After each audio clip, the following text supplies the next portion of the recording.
afternoon, happy Friday. This is Sean LaBelle of the Dekker Hewett Group. It remains a volatile market for investors as we continue to play this tug-of-war game between inflation and a more hawkish Fed. We did get inflationary data on Thursday that came in slightly higher than expected. Inflation was 7.5%. Economists were looking for a reading between 7.2, 7.3.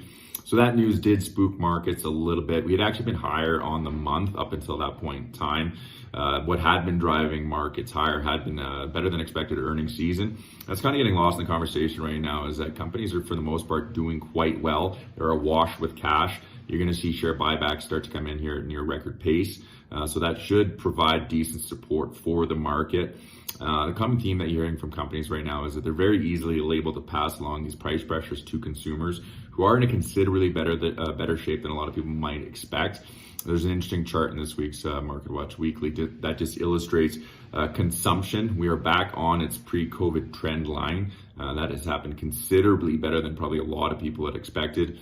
And it also references the great financial crisis in 2008. So it's that we never actually really got back on trend. So for us to get back on that line so quickly is very reassuring for investors.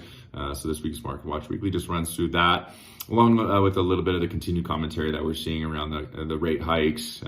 So we encourage you guys to have a read. Hopefully you're not too bored of these conversations around inflationary data and hawkish Feds, but because it's going to continue to drive the market direction for the foreseeable future. So we'll continue to be writing about that quite extensively. Hope everyone enjoys the Super Bowl weekend, and we will talk to you next week.